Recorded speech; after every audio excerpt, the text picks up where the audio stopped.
જય માતાજી મિત્રો, રામ માળીએ તો ચોખ્ખા શબ્દમાં બધાને ના જ પાડી છે કે જો કોઈ ભક્ત આવી ગલતી કરશે તો માતાજીએ આપતા આવડે છે તો માતાજીને લેતા પણ આવડે છે।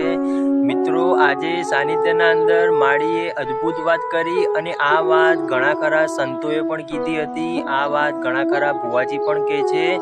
ફરીથી આ વાત કુખાર મેરડી માતાના માળીએ પણ કીધી છે કે માતાજીની ભગવાનની દયાથી, તમારી કુળની દેવીની દયાથી તમારે જો પહેલા 2 દીકરીનો જન્મ ઘરના અંદર થયો હોય અને અમુક વર્ષો પછી ફરીથી જો પેટના અંદર કોઈ પણ બાળકનો જો જન્મ થાય તો ઘણા ખરા મા બાપ લોકો ડૉક્ટરના પાસે જઈને જે ચેક કરાવતા હોય છે। મિત્રો આ તદ્દન ખોટી વાત છે।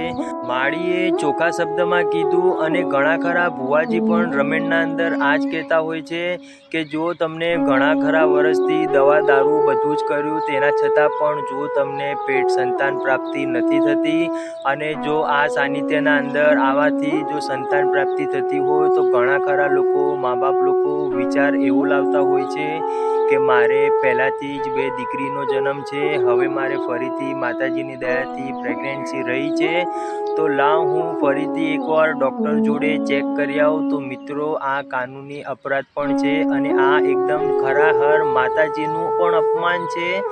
મિત્રો તમે માતાજીને ખરેખર અપમાનિત કરી રહ્યા છો આવી વાણીથી, આવા કાર્યથી। જોવાવાળો તો ગુનેગાર છે પણ એનાથી મોટો ગુનેગાર બતાવવાવાળો પણ છે। તમને વિશ્વાસ રાખવો પડશે।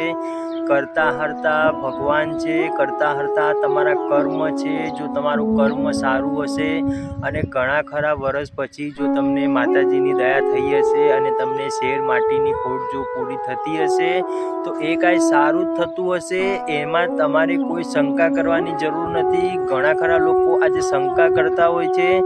મારે તમામ ભાવિ ભક્તોને એક જ વાત કરવી છે કે શંકા કરવી હોય તો સાનિધ્યમાં ના જવું, દવાખાને જવું, દવા દારૂ બધું જ કરવું। માળીએ પણ ચોખ્ખા શબ્દમાં કીધું હતું કે કોઈને ગ્લુકોઝનો બોટલ ચડાવવું પડે, ઇન્જેક્શન મારવું પડે, દવા લેવી પડે, જે પણ ઉપાય કરવો હોય બધો જ ઉપાય કરી શકે છે પણ માતાજીના સાનિધ્યના અંદર આવ્યા પછી જો કોઈ સારું કાર્ય થતું હોય તો એમાં શંકા ના કરશો, વિશ્વાસ રાખો। વિશ્વાસ વગર દુનિયાના સાનિધ્યના અંદર કામ નહીં થાય। તો એ તમામ ભાવિ ભક્તોને, એ આખા દુનિયાના તમામ લોકોને એક જ વસ્તુ કહેવા માગું છું કે તમારા ખોળે જો દીકરીનો જન્મ થાય છે તો ગર્વ માનો, ગમે તેનો જન્મ થયો, કોઈ જીવનો આપણે આ પૃથ્વી ઉપર એને આપણે જન્મ આપી રહ્યા છે।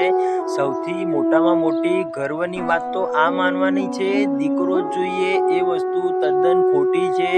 કરતા હરતા તમારા કર્મ છે, કરતા હરતા ભગવાન છે। ભગવાને જે પણ આપણને બક્ષિસ આપી હોય એ બક્ષિસને ખરા મનથી, ખરા ભાવથી સ્વીકાર કરી લેવું છે। માળીએ તો ક્રોધે ભરાઈને ત્યાં સુધી કીધું કે તમારા પેટના અંદર જો દીકરો હોય અને તમને શંકા થતી હોય અને તમે કોઈ ડૉક્ટર પાસે જઈને જો બતાવવા ગયા તો એક ક્ષણે દીકરી થઈ જશે। મિત્રો માળીએ ત્યાં સુધી કીધું કે દુનિયાને છેતરી શકાય, ભગવાનને ક્યારે ના છેતરાય।